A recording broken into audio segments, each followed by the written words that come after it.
E-O, E-O. E-O, E-O. E-O, E-O. E-O, E-O. Sapo que chama chuva e que diz que foi, não foi. A mulher que pega foice tem o traje de viúva. Raposa que come uva tem o dente degotado. Homem que faz machado já pode chamar ferreiro. Nego do beiço coveiro tem o pé aparentado. Rádio Web EO. Aqui se faz, aqui se paga.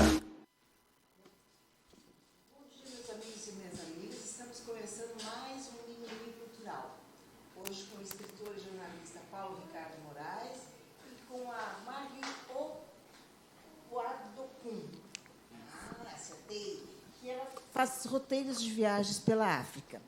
Eu, no início, vou dar um recadinho que eu achei bem interessante, que eu recebi do Davidson. Na Lima e Silva, 1332, está sendo inaugurada, agora na quinta-feira, às 19h30, uma casa de empreendedores negros.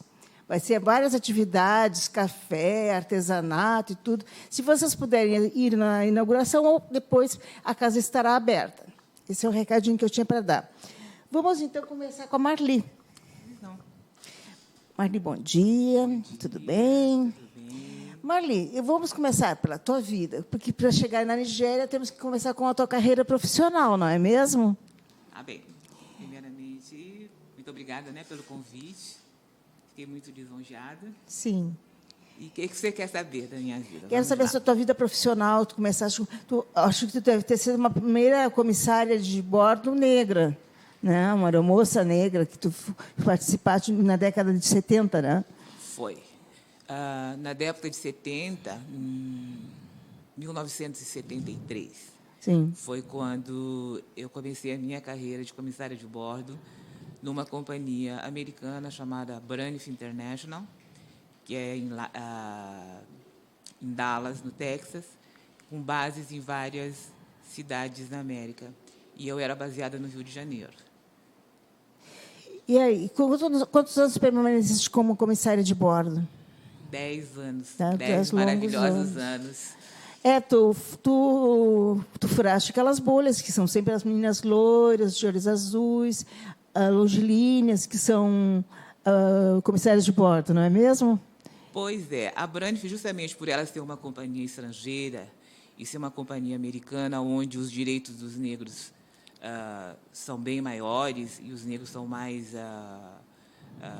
têm mais oportunidades, a Braniff já era uma companhia grande, forte nos Estados Unidos. Então, eles só trouxeram aquela filosofia deles para cá. Sim. E uma das coisas que o nosso entrevistador nos disse, que nós éramos 2 pessoas, é que, infelizmente, não apareciam candidatas negras que preenchessem os requisitos naturalmente, porque tinha alguns requisitos que nós precisávamos cumprir. Uhum. Tá. E aí, como é que surgiu a Nigéria na tua vida? Pois é. A Nigéria foi que eu conheci o meu marido, que ele era um estudante bolsista do PEC, estudante da UERJ. Eu estava fazendo medicina no Rio. E, quando ele acabou o curso, ele me convidou para ir junto com ele para a Nigéria. Maju, pode acontece. falar. Então, foi isso que aconteceu. Eu casei e, em 1983, eu fui para a Nigéria. Quanto tempo ficaste na Nigéria? 32 anos. 32 anos é uma vida, né? É. Então, nós vamos interromper um pouquinho e vou conversar com Paulo Ricardo de Moraes, que também tem muitas histórias para contar. Como é que tu estás organizando um filme, né? Certo. Tu és o roteirista original. Mas, antes de ser roteirista original, tu já escrevias. Tu tens obras escritas. Tenho. Quais são elas? Eu tenho João Cândido sobre a Revolta da Chibata, Sim. que eu fiz a primeira versão em 1984, quando ninguém contava essa história. Sim. Depois ela teve mais 2 versões patrocinadas pela Secretaria de Cultura do município. E também trabalhei muito na área de poesia, junto com Oliveira Silveira, nós temos Sim, livros sim. publicados juntos. Escrevi para teatro também, tem uma peça que foi lida pelo Cirmar Antunes, a Vera Lopes, uma leitura que fizeram muito boa na Casa Mário Quintana, né? E também, o meu trabalho é sempre voltado para a área da cultura negra e resgate da nossa cultura, né? Eu fiz o meu primeiro filme, foi um documentário em 1993, se não me engano, chamado Da Colônia Africana Cidade Negra, contando essa história do bairro judeu ali, o bairro Rio Branco ali, né? Que antigamente era praticamente habitada só por negros, e depois os judeus tomaram conta daquela área, né? O documentário ele foi bem, apesar de ter sido feito com um estilo mais amador, que a gente não tinha recursos nenhum, né? Mas ele teve uma vida muito boa em festivais, participou de vários festivais, participou de Curitiba, foi para Havana, e ele teve uma boa repercussão assim no fato de contar uma história que também não era contada, né? E a minha profissão mesmo é jornalista. Eu trabalhei a vida toda como jornalista, né? Trabalhei nos diversos veículos aqui de Porto Alegre, fui correspondente de jornais da Bahia e de Santa Catarina também. E mais dentro dessa área cultural, assim, e todas as pessoas que trabalham, que eu convivo, né, que trabalham comigo, são mais ou menos desta área cultural. Não necessariamente negros, tem muitos brancos também, né? Apesar da gente priorizar a nossa questão negra, mas tem muitos brancos que são aliados, né? Que a gente trabalha junto fazendo projetos. Inclusive o Maurício, que está nesse projeto comigo, ele é branco, só que o filme, esse novo, 90% da equipe e dos atores são negros. O Maurício disse que ele faz parte Das da cota branca. branca do projeto.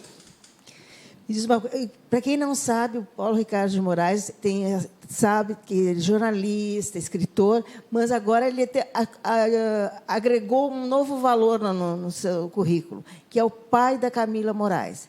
E a Camila Moraes é cineasta. Explica um pouquinho o filme da Camila e tudo. Certo. Bom, antigamente, agora eu sou o pai da Camila. Antigamente a Camila era minha filha, antes de fazer esse sucesso todo. Agora, aquele ali é o pai da Camila.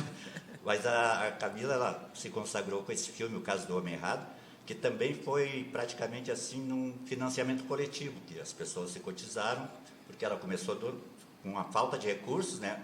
Fez o filme com essa equipe da produtora do Maurício, né? Todo mundo trabalhou naquele sistema coletivo, né? E o filme deu certo, foi selecionado foi candidato a filme estrangeiro no Oscar, participou de vários festivais, ganhou vários festivais no Brasil. Ele já está, acho que em 3 ou 4 anos em cartaz. Dos 26 estados do país, ele já passou em 16 estados, 16 capitais já. E teve uma repercussão muito boa, E ele conta uma história, um fato real, né? Uma execução do negro há 30 anos atrás, mais ou menos. E relata tudo com depoimentos, com fotos. Nosso amigo, né? Nosso amigo. Teu compadre, né? Meu compadre, isso mesmo. Mas ela foi bem sucedida nesse filme. Ela fez com todo amor e carinho. Se via que a coisa estava saindo de dentro mesmo, né? Foi muito bom. E todo mundo que trabalhou, os depoimentos, todo mundo trabalhou com emoção, muita emoção. Foi um documentário muito emotivo mesmo. E ela agora está trilhando uma carreira solo. Agora, como eu estava falando para vocês, que ela está na Califórnia agora, ganhou um prêmio lá, está 3 meses na Califórnia, fazendo um estágio lá de residência cultural, para preparar uma minissérie. Ah, ótimo, excelente. Marli, daí tu ficaste 32 longos anos na Nigéria. Foi, menina, metade da minha vida. E me conta como é que era viver lá, quais são os dados culturais diferentes do Brasil, o que te marcou, quando tu chegaste, o que te surpreendeu? Olha, a Nigéria foi uma grande escola para mim, porque quando eu estava aqui, eu sempre conto isso, eu sempre participei do movimento negro. Eu era do Grupo Palmares. Depois, quando eu entrei para a aviação, eu fiz questão do meu cabelo afro, fiz questão de mostrar que eu era uma negra brasileira, porque as pessoas, quando me viam no avião, eles sempre vinham falar para mim: ah, mas você é de jamaicana, você é americana. Eu era tudo menos brasileira.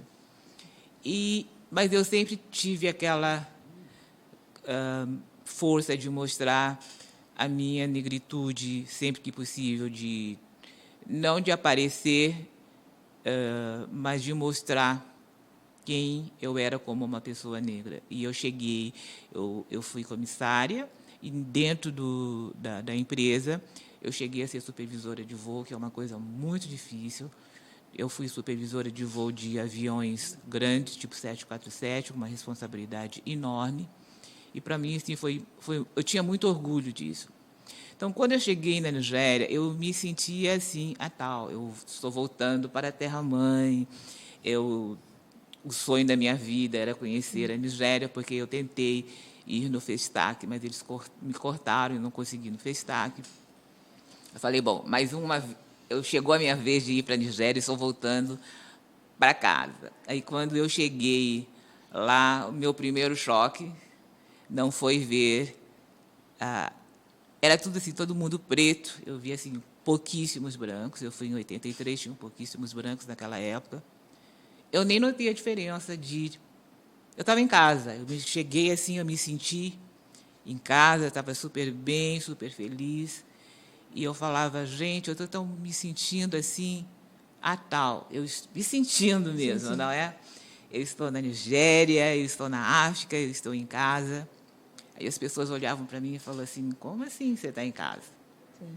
Eu falei, sim, eu sou uma negra brasileira, eu saí daqui, meus ancestrais saíram daqui, e eu sou uma negra. Aí eles falaram assim, olha, você é uma branca para nós. Você não tem nada de... É só a cor. E mesmo assim, a sua corzinha, no meio dos... Se nós colocarmos 10 pessoas aqui e você no meio, as pessoas vão apontar e vão dizer, essa aqui não é africana.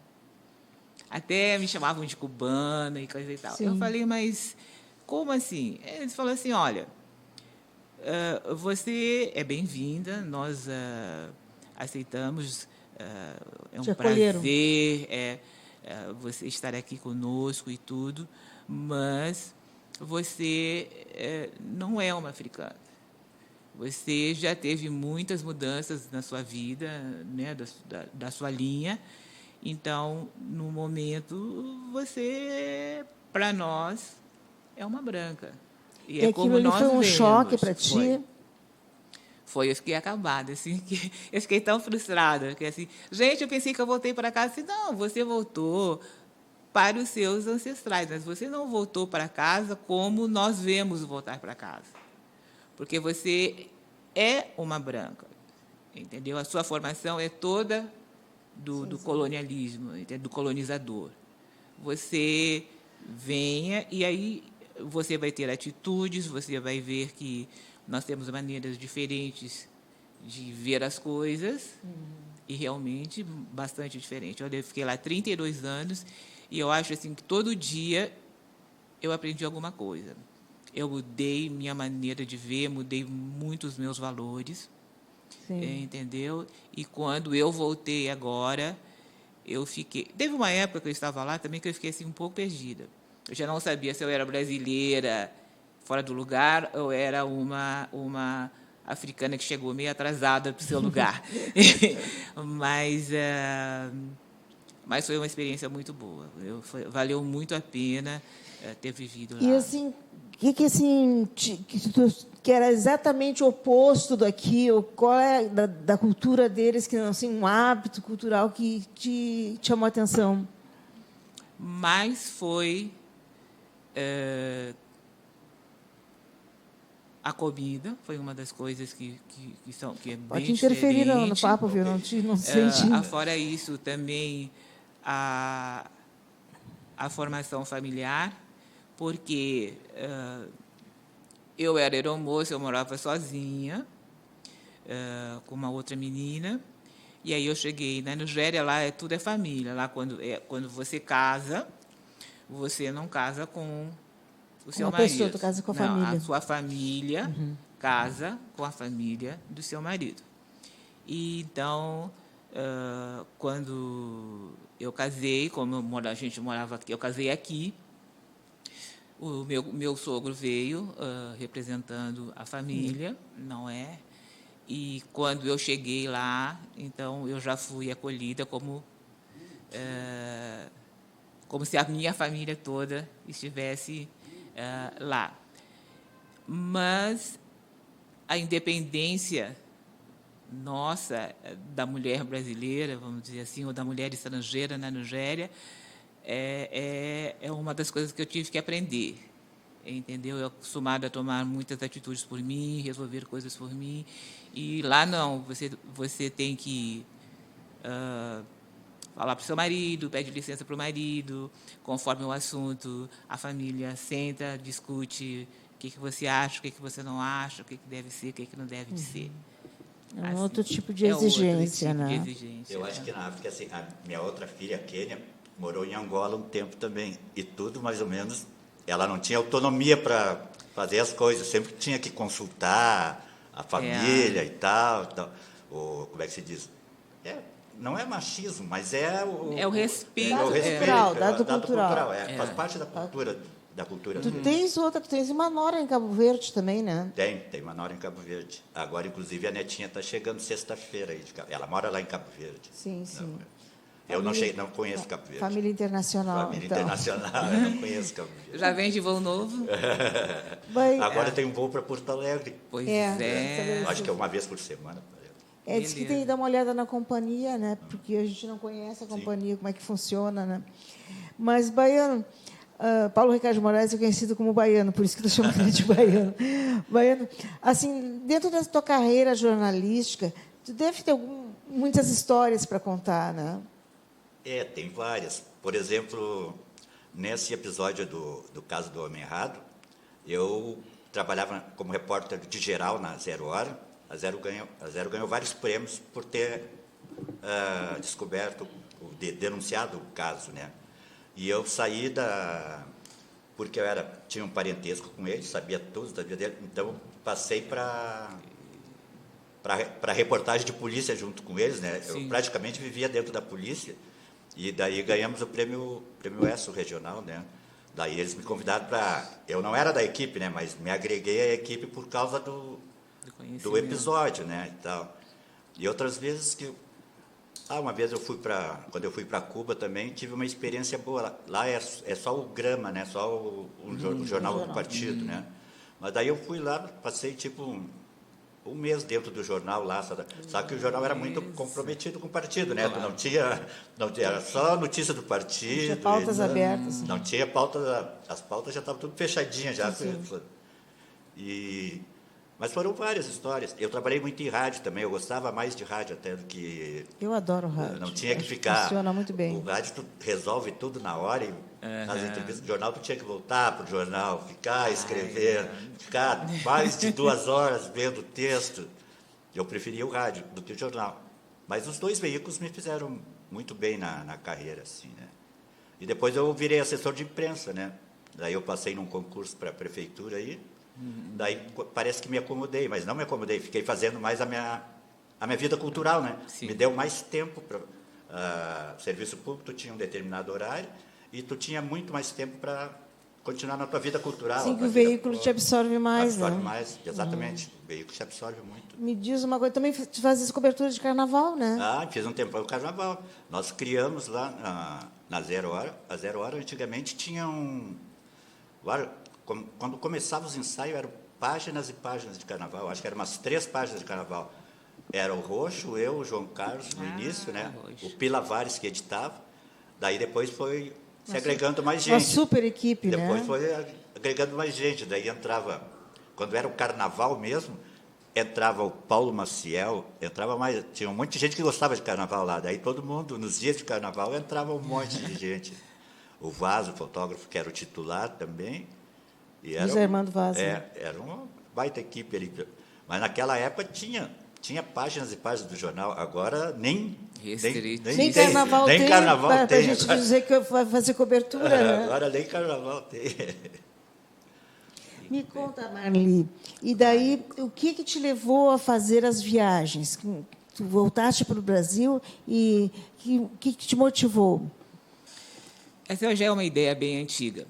Quando eu trabalhava na Embaixada do Brasil, nós tínhamos o setor cultural era bem ativo. Então, a gente Sim. fazia muitas atividades e nós tentávamos sempre juntar a Nigéria e o Brasil. Então, fazíamos árvores genealógicas, fazíamos festas com filmes brasileiros, várias coisas. E eu senti assim que havia muito interesse dos nigerianos virem para o Brasil para o carnaval, que era só Sim, o que sim, eles sim. sabiam, não é? Na época. E também naquela época tinha um voo direto da Varig, existia a Varig ainda, então a Varig fazia voos diretos para o Brasil. Aí foi passando o tempo, começaram, desculpe, a aparecer interessados brasileiros a querer ir para a Nigéria. Sim. Então, cada vez que eu vinha de férias, as pessoas perguntavam: mas como é que é lá? Eu gostaria de ir porque eu sou de religião, eu quero fazer cabeça, eu quero ver como é que é lá, se terreiro é igual, como é que é. Eu falei: olha, infelizmente, isso não tem na cidade. Eu moro em Lagos e é uma coisa que tem que ser mais do interior, aí a Sim, parte sim. de Iorubá é toda a parte do oeste. E nesse intervalo eu conheci uma menina, o nome dela é Paula Gomes, ela é uma menina que fez Ciências Sociais, ela é portuguesa, e ela estava estudando em Ifé, Sim. fazendo religião, e ela se especializou em religião iorubá. E nós ficamos grandes amigas e começamos a pensar o que a gente poderia fazer para juntar mais o Brasil, e não só o Brasil, mas outros descendentes de iorubás pela diáspora,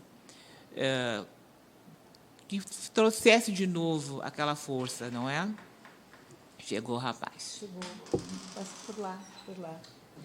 E então, nós chegamos à conclusão de que uma das maneiras era incrementar o turismo. E ela saiu, ela estava em Ifé, e ela mudou de Ifé, que fica no estado de Oxum, ela mudou para Oió, que é a capital de Oió. E lá ela conheceu o Alafim é o rei de Oió, e conversou com ele. Ela falou: olha, tem tanta coisa bonita que a gente pode fazer de turismo. Por que está acontecendo assim que a religião está indo embora? Está tudo se acabando, os santuários estão todos assim praticamente caindo aos pedaços. Ele falou: porque aqui isso é uma coisa que para nós é valor para nós. Nós não pensamos em abrir assim a mentalidade das pessoas. Eles não estão interessados de vocês lá fora, eles estão interessados no que tem aqui. Sim. Agora, se você quer ampliar, trazer o povo para conhecer o original das coisas, como é que são os nossos templos e tudo, você tem carta branca, desde que todas as pessoas que vêm aqui respeitem o lugar. E então nós começamos a pensar o que nós vamos fazer, como nós vamos fazer. E nós, com a ajuda do governo, nós conseguimos criar a Fundação Paula Gomes, que tem que ter Uma entidade. Uma entidade, não é? E com essa fundação, nós conseguimos chamar a atenção do mundo, nós fizemos um site e começamos a trazer o festival, tornar o festival internacional, porque o Festival de Xangô existe há mais de 1000 anos, mas era uma coisa mais local. Então, a gente queria abrir, porque tinha pessoas que nunca tinham ouvido falar do Festival de Xangô, tinham pessoas que nem sabiam que tinha Oió no mapa. Sim. Entendeu? Então, nós conseguimos trazer tudo isso. Começamos em 2013 e agora nós estamos em 2019, e eu tenho muito orgulho de dizer que o nosso esforço foi bastante recompensado. Valeu a pena. Nós conseguimos trazer o Alafim ao Brasil em 2014, e nós conseguimos também estamos conseguindo ainda fazer o Oió Patrimônio Cultural da Unesco. Que ótimo. Maurício Medeiros. Tudo bem? Peço desculpas aí. Porto Alegre está um pouco complexo hoje. Hoje o trânsito, eu também notei isso, eu vim bem cedo, eu sempre venho bem cedo, mas hoje o trânsito estava horroroso, né? Servidores da segurança se encontraram com o CEPERS bem onde eu estava, no Capitólio. Bom, daí... Eu acho que eu demorei 1 hora e pouco para sair. Mas como são reivindicações justas, sim. a gente se atrasa um pouco e tudo bem, né? Porque eu acho assim, se tu faz uma passeata e não acontece nada, no trânsito não afeta a vida das pessoas, nada acontece, né? Concordo. Então, tem que afetar e tudo bem, a gente segue. Vai. Maurício, tu és o produtor do filme que está no embrião, né? Isso. Explica para a gente como é que está esse projeto. Esse projeto, na verdade, ele nasceu da gente ter concluído um longa-metragem, Caso do Homem Errado. Eu tinha em mente, já que fazem 2 anos, a gente conseguiu fazer uma longa-metragem sem dinheiro, sem recurso nenhum, e eu estava querendo convergir todas as pessoas que participaram do filme para refazer tipo um curta-metragem, que é o Descaso do Homem Errado. O que aconteceu com esse longa-metragem 2 anos depois? A gente conseguiu alcançar o que a gente entende, a reivindicação, vários aspectos, que a Jussara, que nunca foi indenizada, ressarcida pelo que lhe aconteceu, e, de repente, me veio à cabeça assim, se a gente vai estar com todas essas mentes convergindo no mês de fevereiro e março, por que a gente não roda um outro projeto, né? E eu não tinha nenhum roteiro, a Camila Moraes, que mora em Salvador, também não tinha, mas, de repente, ela despertou. Meu pai tem. Meu pai tem. Eu me lembrei diretamente do Baiano, eu digo, um dos melhores contadores de história e um vereador informal da cidade de Porto Alegre, um representante verdadeiro, né? Vamos ler o roteiro. Sim. E ao ler o roteiro, assim, eu fiquei muito maravilhado, assim, eu gostei muito do que eu li. Eu sou porto-alegrense também. Mas tu moras... Eu moro em Porto Alegre. Moro em Porto Alegre. Moro em Porto Alegre. Eu tive uma criação em Santo Antônio da Patrulha e minha outra avó era do Morro da Cruz. Então, um amigo meu me diz que eu sou hip-hop a cavalo. uma mistura muito louca, assim. E ao ler o roteiro, eu me maravilhei, assim, bastante. Por que não incorporar isso? A parte que me cabe, né, que eu sou um técnico de cinema, sou professor universitário de cinema, sou diretor de fotografia de carreira, né? E a Camila, uma diretora jovem, negra, conseguiu realizar um longa-metragem. Vamos levar essa bagagem cinematográfica técnica para um contador de histórias. Sim, sim. E vamos capacitar o Paulo para contar essa história e de repente a gente tinha um enorme prazer na feitura também. Sim. Agora eu acho que a gente está começando a dar os nossos passos assim em busca da locação, que eu acho muito importante. O filme é um gole da eternidade, ele retrata uma situação de bar, de saudosismo ao bar. Sim. Então, eu acho muito importante que esse bar tenha como uma alma emparedada, né? Uma vida, né? Que uma dali vida. saiam as pessoas, Sim. né? Então, não poderia ser uma coisa energizado. assim... Vamos pegar um bar qualquer, fora né? de um reduto boêmio e Sim. vamos criar essa situação. Não. Eu acho que qualquer outro roteiro poderia. Esse eu vejo não. que é imprescindível a gente fazer essa pesquisa, né? Então, a gente está nessa fase de pesquisar, conversar estilismos, buscar referências, né? E lançando prioritariamente o projeto no Catarse, que é uma maneira de viabilização que eu acredito... Já está no Catarse? Está no Catarse. Tá, explica para a gente como é que a pessoa chega lá, faz que tipo de contribuição. A gente tem uma série de recompensas. Particularmente, eu sempre cito uma, porque eu acho é a que eu consumiria se eu estivesse do outro lado. A gente chama de postcast, que é um podcast sobre a pós do filme, a finalização. Então, é mais ou menos como uma radionovela, em que a gente vai narrando todas as personagens que participam de uma pós, seja o cara que faz a trilha, o cara do editor de som, o mixador, o montador do filme, o diretor. Então, a gente vai fazendo uma radionovela, e eu acho que é 15 capítulos, se eu não estou enganado, contando em que estágio está. Então, é uma questão bem didática mesmo, para a pessoa que tem um interesse no audiovisual, tem um interesse no projeto, tem um interesse no Baiano, saber como funciona, como está acontecendo, e até participar, de certo modo, né? Porque você está ali, sabendo hoje o que está acontecendo, que há 2 dias você sabe a evolução disso, né? Então, a gente pensou, assim, a série de recompensas é muito nesse sentido. Algumas recompensam com DVDs de um outro filme lá da produtora Praça de Filmes, que é o Fábula de Porongos, que é um curta-metragem, né, que fala também sobre a mortandade de Porongos, o massacre de Porongos, mas num viés de fazer um paralelo com a cidade de Porto Alegre durante a especulação imobiliária que aconteceu em 2014, onde um senhor interpretado pelo Cirmar Antunes, ele é detentor de uma casa que vende material Cirmar ração. vem a semana que vem aqui. Que ótima pergunta, porque eu acho que foi uma experiência fazer esse filme. Sim. Então, são vários tipos, os presentes, as recompensas, né? E essa questão, por exemplo, do Fábula de Porongos, vale a pena a gente comentar, porque tem a ver um pouco com essa questão de viabilização coletiva. O Fábula de Porongos é uma ideia que eu me julgo ter sido muito bem educado, sobretudo em história, né? Mas eu tomei conhecimento do massacre de Porongos em 99, através de uma longa-metragem do Jaime Lerner, que se chamava Harmonia. Já foi lá no local? Não fui, ainda É bem não consegui. interessante, o cerro é bem interessante. Eu sempre leio assim, a respeito do sítio lá. O sítio é bem legal. Né? E esse é um Tem uma projeto... certa energia lá, sim. Imagino. Imagina, em 99 eu tive esse argumento de fazer um senhor griot contar a história do Fábula de Porongos para sua neta e ela incorporar isso e terminar a história para ele. Entende? E ele viveu uma questão similar no tempo moderno através da especulação imobiliária, que querem lhe tirar a loja para comprar um centro, né, econômico, um shopping, né? E eu sofri tanto para conseguir realizar esse filme que eu cheguei a botar, se eu não me engano, em 11 editais. E eu acabei descobrindo que existe um perfil, sim, para editais. Existe. E tu não estava correspondendo a isso? Não, uma história negra de Porto Alegre, em curta-metragem, com realizadores e atores negros, não correspondia de modo algum a essa demanda de edital que existia. A gente conseguiu, depois da 5ª vez que eu coloquei no FUNPROARTE. Ou seja, eu precisei ir 5 vezes no FUNPROARTE, me adaptar ao discurso. Sim, fosse moldando. Moldando a defesa para aquilo que eles... Né, sabe aquelas respostas que o edital te dá? Isso aqui não foi satisfatório. Eu lia e estudava em cima para conseguir realizar.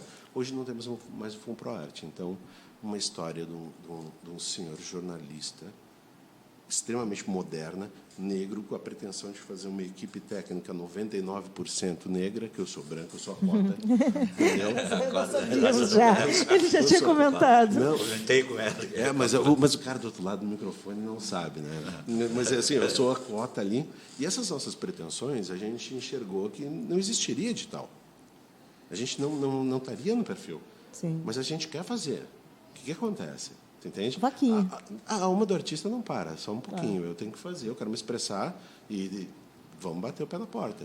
Ele esperou 15 anos, bateu em um monte de produtora, sempre inviabilizaram, tinha muito elenco. Esse texto existe há quanto tempo? 15 anos. 15 anos. Eu não... Foi dado uma, como é que se diz? Uma atualizada. Um tratamento, assim, Sim. mas a história é a mesma dos 15 anos atrás. Sim. Não, eu não tenho muito a peculiaridade, nada contra o perfil de outras produtoras que bateram na porta. Bateram a porta no rosto dele. Eu não tenho, eu tenho o contrário, eu abro as janelas, inclusive. Sim. Entende? Então, vamos tocar isso daí.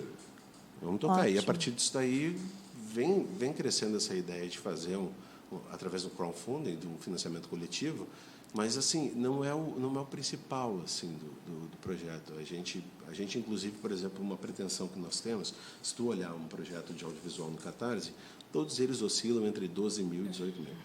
E o de vocês? Eu tenho já 20 anos de produção audiovisual. Eu trabalhei na película. Eu sei que com 18 mil tu não faz nada. Você quer dizer? Então a gente não tem essa falsa pretensão. A gente colocou o valor que é mesmo, 55 mil. Sim.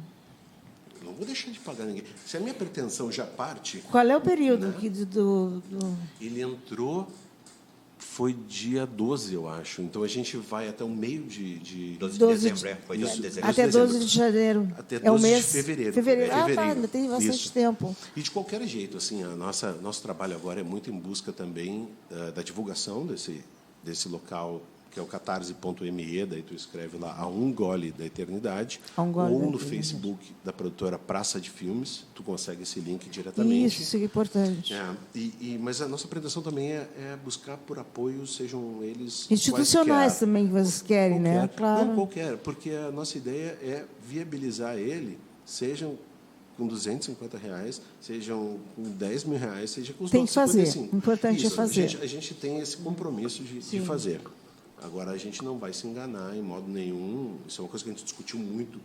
Né? A Camila me apoiou bastante assim, nessa questão. Eu, por ser um técnico e ser professor de audiovisual, eu não posso, sabe, pretender o filho engessado, por exemplo, por 18 mil. Assim eu não pagaria ninguém. Não, mas 18 mil, entende? Então vamos pretender, como ele que é 55 mil.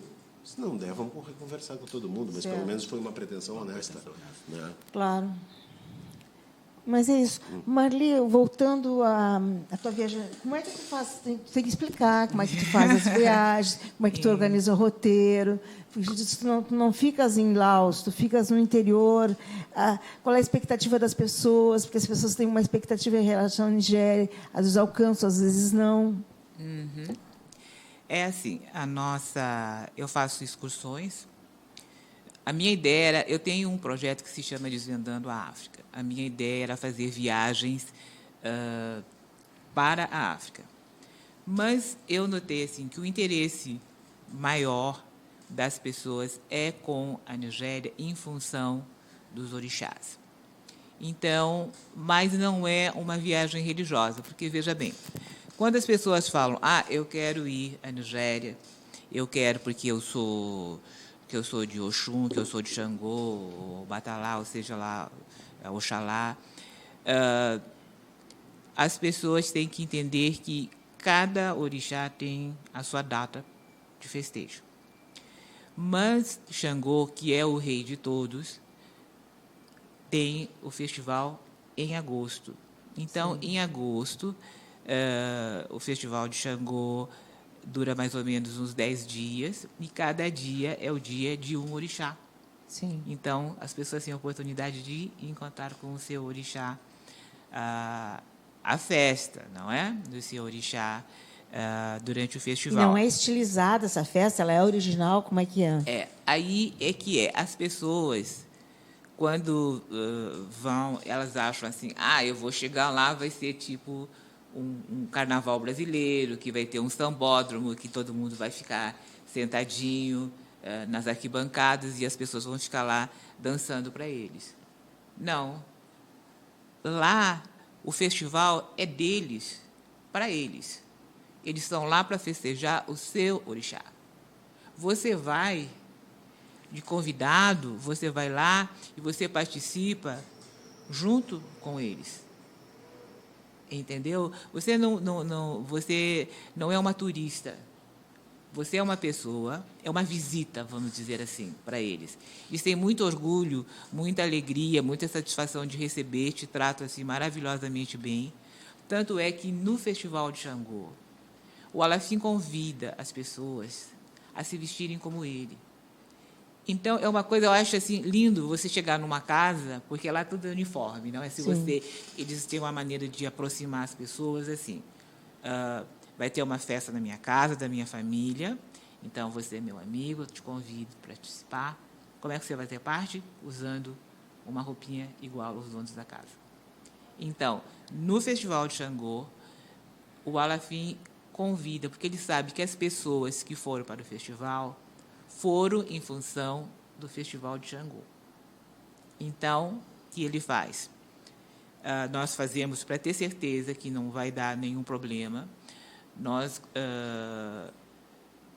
quem convida é o Alafim, e ele é responsável por todas as pessoas que vão.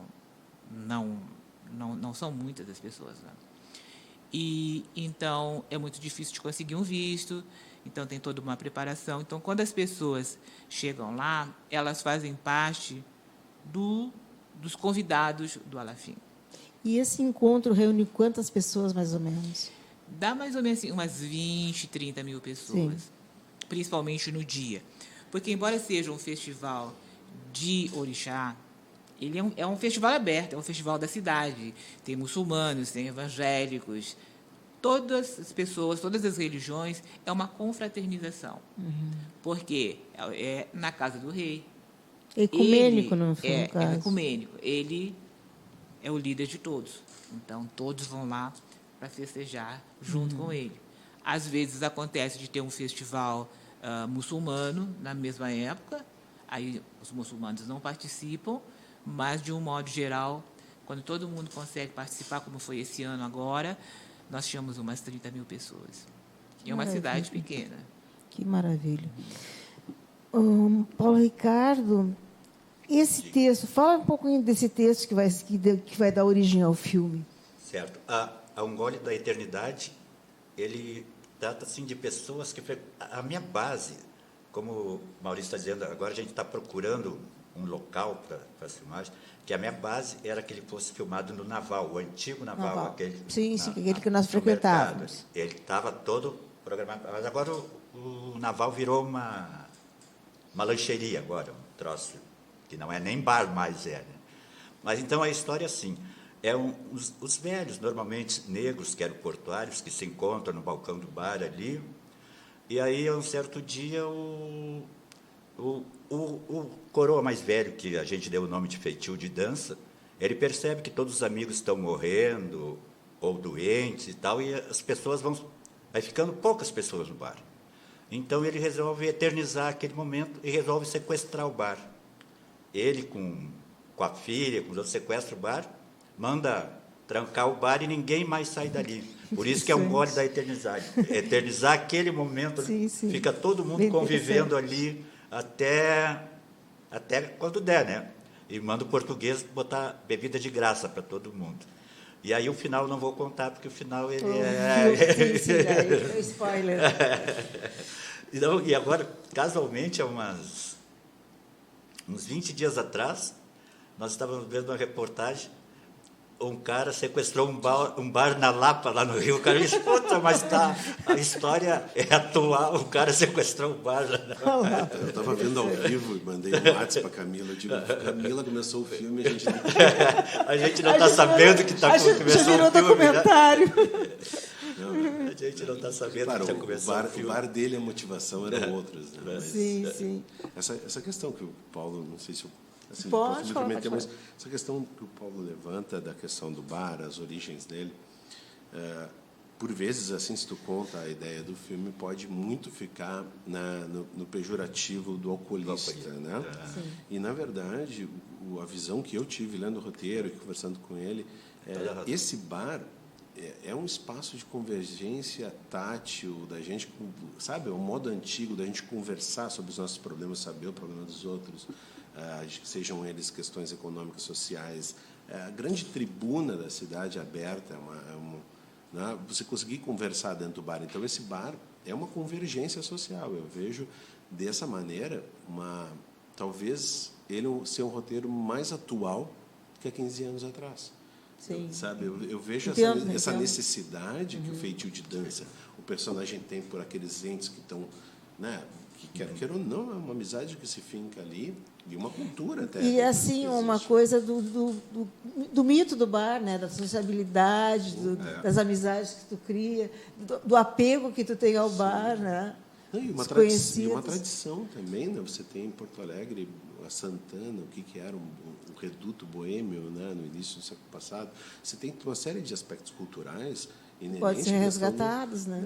E também um espaço super... Eu acredito, assim, na leitura que eu tenho do passado, é que o bar era, talvez, um espaço super democrático para a questão do negro, do branco, da convivência das minorias, ou sejam elas quaisquer, ou até econômico.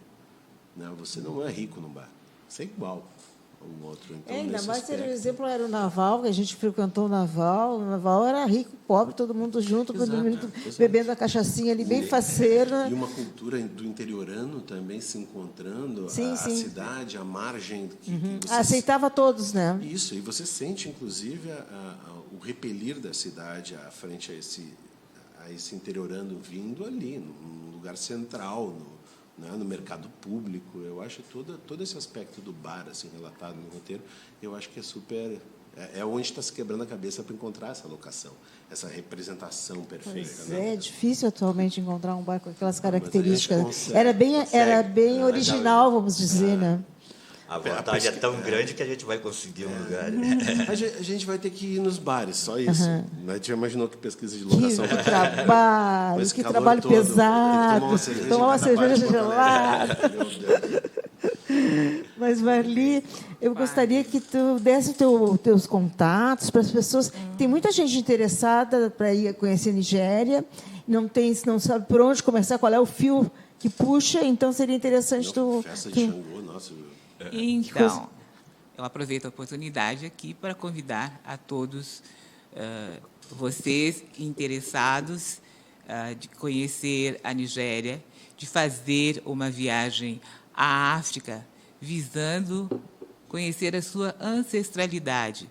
Porque o fato de ir ao Festival de Xangô não significa que a pessoa tenha que ser de religião ou que seja voltada para isso. Existem outras coisas para ver. Afora, fazemos visitas aos templos, participamos dos festejos. Nós também vamos ao Festival de Oxum, que é muito bonito também. Tem a Floresta de Oxum, que é o patrimônio cultural da Unesco. Vamos a Ibadan, no mercado, que a cidade de Ibadan é uma das cidades mais antigas da Nigéria. Damos uma passada assim por Lagos, e agora, nessa viagem de 2020, eu vou incluir no passeio uma visita ao bairro brasileiro em Lagos. Eu já estou conversando com os descendentes de brasileiros lá. Vamos visitar também a Casa d'Água, que vocês devem saber, é um livro que foi escrito pelo primeiro cônsul, o primeiro cônsul do Brasil na Nigéria, o Antônio Linto. E ele mostra assim como era a África naquela época, a construção da Casa da Água, que era a primeira família que comprou, de retornados, não é? Que fez um poço, que eles aprenderam aqui no Brasil, e eles vendiam água. Sim. E foram os primeiros que tiveram, a primeira família que teve um carro em Lagos. É muito bonita a história. Então, também faz parte. Então, a nossa viagem ela dura 2 semanas, porque não tem como menos. É uma viagem que nós saímos daqui do Brasil, chegamos a Lagos. De Lagos, nós fazemos toda a movimentação por terra. Saímos de Lagos, vamos para Oió, ficamos em Oió, nos baseamos lá, e de Oió saímos para vários lugares. Saímos para a cidade de Ibadan, para o mercado, para as pessoas fazerem suas compras. Passamos o dia no mercado e não é suficiente para comprar tudo que se quer. Vamos a Oxobô, para a festa de Oxum. Oxobô é a capital do estado de Oxum. Tem o rio Oxum, tem a floresta de Oxum, é muito bonito. E vamos no dia mesmo do festival. Esse festival é enorme, ele já faz parte do patrimônio cultural da Unesco, então ele é muito divulgado internacionalmente, vai uma média assim, de 100 mil pessoas. E ele é tão grande para o tamanho da cidade que, se você não for cedo, você não entra, a cidade fecha, porque não tem como comportar o número de pessoas. E vamos também a Ilé-Ifé, para as pessoas conhecerem o Oni de Fé, que também é muito importante dentro da cultura iorubá. E Lagos, para dar uma ideia da Nigéria mais moderna. Sim. Então, eu vou passar aqui o endereço. Eu faço um trabalho junto com uma agência que se chama Argos Turismo. E o número é 51997 60233. E esse, vou repetir, não é? 9951, desculpe, 99. Acho que está faltando um número. Está faltando um 9 ainda? Está faltando um número. Então, está faltando um 9 aqui. Então, pronto. 51999760233. E o nome da pessoa é Danilo. E como que eu faço? Eu não tenho uma agência, eu não tenho MEI. Eu sou simplesmente uma pessoa que gosta de viajar, porque, pela minha experiência, já viajei pelo mundo afora, e gosto de pessoas, então eu convido pessoas para irem comigo para a Nigéria. Então, entra aí o fator dos pagamentos, não é? as pessoas ficam assim, como que eu vou pagar para uma pessoa que eu não conheço? Por isso que entra a agência. A agência recebe os pagamentos e, logicamente, que a pessoa compra a passagem da agência. E eu levo o grupo. Sim, então o contato é diretamente com a agência, é isso? Pode contactar comigo certo. também. Não tem Pode dar o problema. teu contato. Pode. Meu telefone é 51-983-04-7071. 51-983-04-7071. Ótimo. Tá, Maurício, eu acho melhor tu reforçar os... Ótimo. O Catarse ele é um site que já está no ar há bastante tempo de ações colaborativas em pró-cultura, então é www.catarse.me. Ali no search é só se inscrever, né, na busca a um gole da eternidade, que a gente já chega diretamente na página. Mas tem um link mais fácil que a gente está botando na página inicial do Facebook da produtora Praça de Filmes. Ótimo. Vocês já estão com um cronograma de filmagens ou não? Como é que tá o planejamento? Não temos muito. Isso aí está um pouco... Né, eu acho que agora a gente vai acabar convergindo assim que a gente tiver a alocação. Mas a gente tem já alguma ideia para não engessar muito o roteiro, de trabalhar 3 a 4 diárias, né, na cidade de Porto Alegre, com deslocamento o mínimo possível, né, porque nós temos um elenco muito numeroso, mesmo cortando, mesmo eu ficando em cima do baiano. Pessoas? Olha, um elenco principal, eu acho que chega a ter umas 12 pessoas. Umas 12, por aí. Mas é que tinha personagens que não davam para tirar. Te lembra que eu te falei? Sim. Até o pessoal lá da Casa de Cinema disse, teu roteiro tem muitos personagens, mas não dá, tem personagens que não dá para sair dali. Vai ser bem interessante. São principais, assim, mas você imagina, tem um cerco policial ao bar. Aí qual é a duração do filme? A gente nunca conversou com isso. Eu acho que é um filme assim, que esteticamente ele tem uma certa dilatação de tempo, que a gente chama, uma cena um pouco mais dilatada, para trazer até uma imersão do espectador, um desconforto do espectador, rítmico, assim, para ter uma curva dramática maior. E eu acredito que é um filme que beira ali entre 15 e 18 minutos. É bem um curta-metragem mesmo. Eu acho também ainda salutar isso. Eu não tenho noção desse tema, mas quando eu li alguma coisa sobre os roteiros, né, a gente contava por página, né, mas nunca era exato isso, nunca é. Por isso, é um filme com dilatações. Eu acredito que por uns 15, 18, que nos dá uma porta muito boa para distribuição através de festivais e mostras. Às vezes você faz um filme de 22 minutos, você já esbarra na metade dos festivais e mostras. Eu acho que o 15 é ideal mesmo, né? Porque a gente vê assim nos festivais, 15 a 18. Maurício, a tua formação qual foi? Eu sou publicitário, mas não fala para ninguém, tá? Acabou essa. Não, eu convergi bem rápido assim, na minha vida para o audiovisual e trabalhei em todos os setores, né? Daí meu sonho era estudar cinema em Kiev, né? E eu, aprendendo russo, descobri que é muito russo. Não deu certo. Até o alemão eu aprendi antes do russo. Isso que o alemão era da sala do lado. Então, para tu ter uma ideia. Daí eu parei, né, com esse pensamento. Me formei em publicidade, fiz especialização em cinema pela Pontifícia Universidade Católica aqui. Comecei mestrado na USP em cinema, não deu para tocar, mas eu ainda não estava realizado. Então, fui para a ICTV, uma escola em Cuba, em San Antônio de los Banhos, e lá eu me forjei diretor de fotografia de cinema. Né? Lá foi mais específico em cinema, aí bateu e nunca mais saiu. Estou sobrevivente do audiovisual desde aquele momento. Mas é mais ou menos por aí. Assim. Eu tento lidar assim como produtor cultural em todos os setores. Né? Eu gosto muito, assim, às vezes, montar, editar filmes, produzir coisas que sejam mais diferentes, né? Coisas que tenham uma estética diferente, uma vontade mesmo de trabalhar. Mas o meu métier mesmo é direção de fotografia. Direção de fotografia. Isso. Gente, a gente já está quase chegando ao final. Eu vou dar uma rodada de despedidas. Vocês digam o que estiverem afim, o que ficou de fora, que a gente tem que tratar. Marli. Então, eu só gostaria de convidar a todos e a todas a me acompanharem à Nigéria, ao Festival de Xangô, para colocar o pezinho lá na África.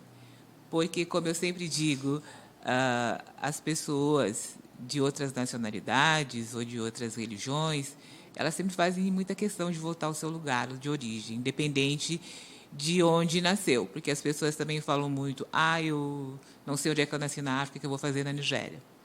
Mas quando eu vejo os muçulmanos indo para a Meca, independente de onde eles estejam, eu vejo muitos judeus voltando para Israel, por que nós, negros, também não podemos voltar para a África?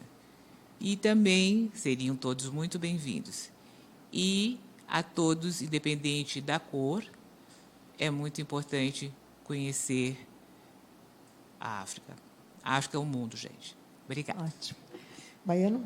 Bom, eu queria aproveitar a oportunidade também para convidar a todos que apoiam o Gole da Eternidade. E até dizer a nossa chamadinha aqui, que o pessoal inventou que é nós por nós, senão o filme não vai sair. Tá certo. Maurício. E eu queria, inicialmente pedir desculpa novamente ao atraso, agradecer bastante a esse convite. Imprensa livre é fundamental.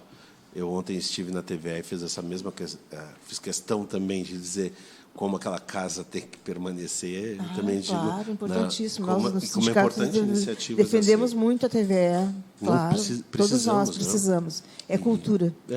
E somente falar do Facebook, novamente, da Praça de Filmes, onde você encontra uma série de vídeos que a gente colocou explicando um pouco do projeto, apresentando todo o nosso elenco que já está conjugando, assim, junto com a gente, esforços, né?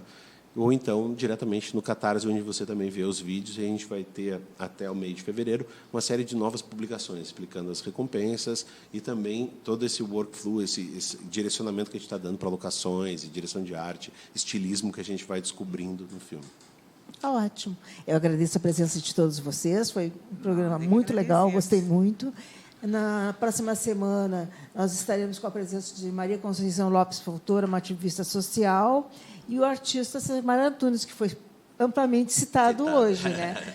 Nós vamos nos despedindo e até a próxima terça-feira. Obrigada.